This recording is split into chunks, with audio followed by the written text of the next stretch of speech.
ॐ भूर्भुवः स्वः तत्सवितुर्वरेण्यं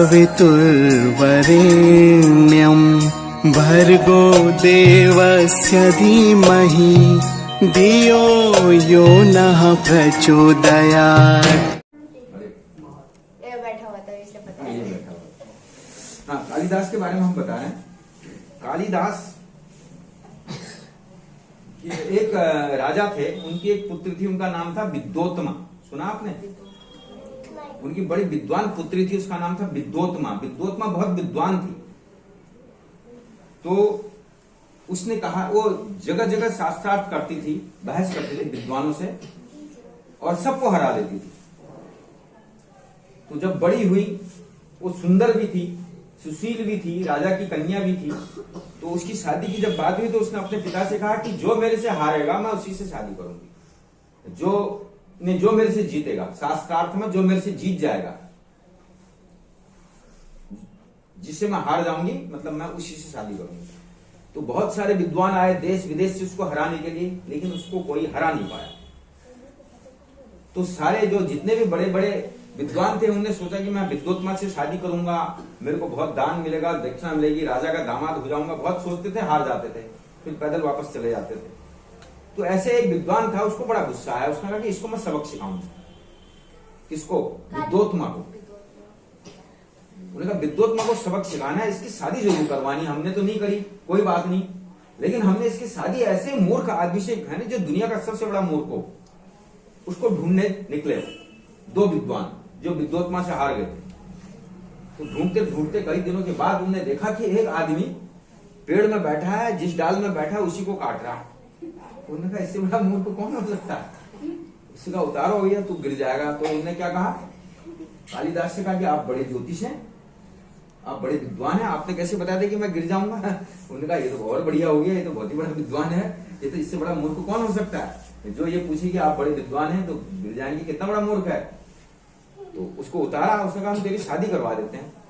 वो बड़ा खुश हुआ, उन्होंने कहा बहुत ही बढ़िया बात है। उन्होंने कहा मेरे से कौन कर रहा? उन्होंने कहा राजा की पुत्री से तेरी शादी हो तो तैयार है। उन्होंने कहा बिल्कुल करवाओ। वो बड़ा खुश हो गया। तो उसको घर ले गया दो विद्वान, उसको नहलाया धुलाया, बढ़िया कपड़े पहनाए, टीका पिठिया लगाया, उसके हाथ में पोथी पकड़ाई, गले में माला लगी, तो ऐसा लगे कि खूब बड़ा विद्वान है।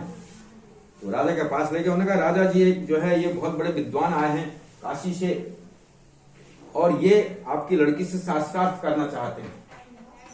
उन्होंने कहा अच्छा। उन्होंने कहा ये बहुत बड़े विद्वान है, पहुंचे हुए सिद्ध हैं। उन्होंने कहा आप अपनी कन्या को बुलाइए, ये शास्त्रार्थ करेंगे। और ये बहुत मौनी है, बोलते नहीं है, संकेत में बात करते हैं। तो मूर्ख था ना, वो तो गड़बड़ कर देता। तो उसने कहा ये मौनी है और बाकी संकेत हम बताएंगे वो क्या कर रहे हैं। तो उन्होंने कहा कि इनसे संकेत में आप बात करिए। तो विद्योत्मा ने एक उंगली खड़ी करी। तो कालिदास ने क्या समझा कि ये कह रही कि मैं तेरी एक आंख फोड़ूंगी। तो कालिदास ने क्या करा, दो उंगली खड़ी करी। उसने कहा मैं तेरी दोनों आंख फोड़ दूंगी। तो कालिदास ने कहा कि मैं तेरी दोनों आंख फोड़ दूंगी। अब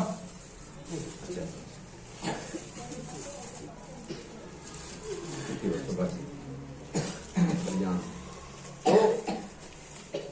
अब क्या हुआ, तो उन्होंने पूछा, विद्योत्मा ने पूछा कालिदास उनसे विद्वानों से कि भाई क्या कह रहे हैं आप, मैंने एक उंगली खड़ी करी, इसका मतलब है कि भगवान एक है, ब्रह्म एक है। तो उन्होंने कहा ये क्या कह रहा है, ये विद्वान क्या कह रहे हैं? उन्होंने कहा नहीं दो हैं कह रहे हैं।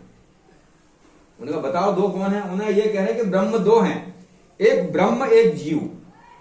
अब इसको फिर हम बाद में बताएंगे, हमने लिखा भी है, थोड़ा लंबा बहस चल जाएगी। मतलब उसने कहा दो है। अच्छा विद्वान है। तो फिर उसने 5 उंगली खड़ी करी विद्योत्मा ने। तो कालिदास ने समझा कि ये कह रही मैं झापड़ मारूंगी। तो उसने घूसा उठा, उन्होंने कहा मैं तेरा मुंह फोड़ डालूंगा। तो उसने कहा ये क्या कह रहे हैं? तो विद्वान जो पंडित कालिदास के था, तो उन्होंने कहा कि देखो आपने कहा कि आपने 5 उंगली खड़ी करने का आपका क्या मतलब है? विद्योत्मा से पूछा। उन्होंने कहा कि 5 तत्व होते हैं। तो ये कह रहे हैं विद्वान जो आए हैं, मौनी है, ये कह रहे हैं कि 5 तत्वों से ही शरीर बनता है, जब ये ऐसे हो जाएंगे तो शरीर बन जाएगा। लेकिन उसका ये मतलब नहीं था। उसने कहा विद्योत्मा कह रही झापड़ा मारूंगा, मैंने कहा मैं घूसा मारूंगा। तो विद्योत्मा ने हार स्वीकार कर ली है। हाँ ले लीजिए, वो ले लो जरा साथ।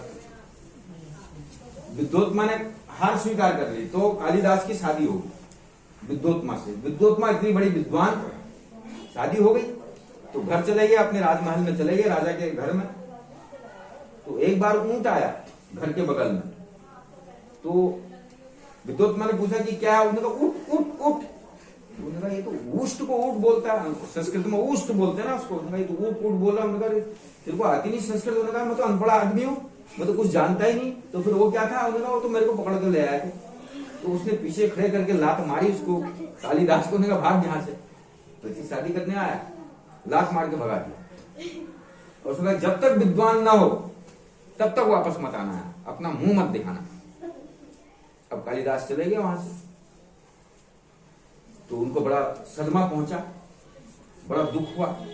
लेकिन एक मंदिर में जाकर काली के मंदिर में बैठ गए ऐसे, और कहने लगा मुझे ज्ञान दो, मुझे ज्ञान दो, मुझे। रात दिन बैठे। क्या करा उन्होंने? काली का ध्यान करा, भगवान का ध्यान करा। और धीरे धीरे करते करते कुछ सालों में उनको ज्ञान पैदा हो गया। और इतना ज्ञान पैदा हुआ तो उन्होंने 51 पुस्तकें लिख दी। उस मूर्ख कालिदास ने 51 पुस्तकें लिख दी। बताओ ये कहां से आया ज्ञान? उनको बताओ, अब बताओ कैसे ज्ञान? ध्यान से। तो ध्यान एक ऐसी चीज होती है जिससे आदमी को ज्ञान पहुंच जाता है, सब कुछ जान जाता है ध्यानी आदमी। इसलिए ध्यान से क्या हो जाता है? एकाग्रता आ जाती है। यानी कि आपका जो शक्ति है, आपकी शक्ति क्या है? बटी हुई है। अगर आप 5 लोग हैं, अगर इकट्ठे किसी से लड़ेंगे वो हार जाएगा। अगर 5 लोग आपस में लड़ेंगे तो तुम्हें एक ही आदमी पीट जाएगा। समझ रहे? ऐसी हमारी शक्ति बिखरी हुई है। कहां? आंख से, नाक से, मुंह से हमारी शक्ति बिखरी हुई। हम इधर देखते हैं, उधर देखते हैं, दिन भर बातचीत करते हैं, ये करते हैं, दुनिया भर की चीजें सोचते हैं। तो हमारी शक्ति, हमारी मन की शक्ति कमजोर हो जाती है। इसलिए हमारा पढ़ाई में ध्यान नहीं लगता है, मन भी नहीं लगता है। एक पन्ना पढ़ाऊंगा, चलो कल पढ़ेंगे, उनका एग्जाम तो अभी बहुत दूर है, फिर पढ़ेंगे, उनका पास तो हो ही जाएंगे, कोई दिक्कत नहीं है। पहले सोचते हैं कि हमारे जो है अच्छी मेरिट आ जाएगी, बहुत अच्छे ग्रेड आ जाएंगे। धीरे धीरे हम लास्ट में आ जाते हैं कि चलो पास तो हो ही जाएंगे, यहाँ आ जाते हैं, गिर जाता है हमारा स्तर। तो क्या है, ये हमारी शक्ति क्षीण हो जाती है। जब हम अपनी सारी शक्तियों को इकट्ठा कर लेते हैं तो हमें ध्यान लग जाता है। ध्यान लगने से हम किसी भी चीज को याद कर सकते हैं, कोई भी शक्ति प्राप्त कर सकते हैं। दुनिया में जिसने भी शक्ति प्राप्त करी, ध्यान से करी। ठीक है नहीं? तो इसलिए हम आपको ध्यान कैसे होता है ये बताएंगे। ठीक है? ध्यान के लिए हमें पहले क्या करना पड़ेगा? आंखें क्यों बंद करते हैं? हमारी शक्ति जाती है आंखें खोलने से। दिन भर हम टक टक देखते थे, रोड में कौन जा रहा, वो कहां जा रहा, वो कहां से हमारा पड़ोसी उधर जा रहा है, इसी में हम दिन भर लगे रहते, हमारी शक्ति कमजोर हो जाती है। इसलिए आंख इसलिए बंद करते हैं ताकि शक्ति आए। इसलिए ध्यान करने से पहले क्या करना पड़ता है? प्राणायाम। प्राणायाम जानते हैं आप क्या होता है?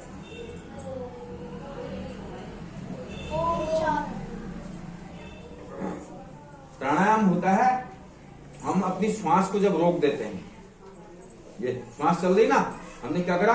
लंबी श्वास खींची। ये नहीं, ओम करें न करें, प्राणायाम ओम भी है, ये भी है। अपने हमने लंबी श्वास खींची, करने को नहीं बोला, देखने को बोला, फिर रोका, फिर छोड़ा।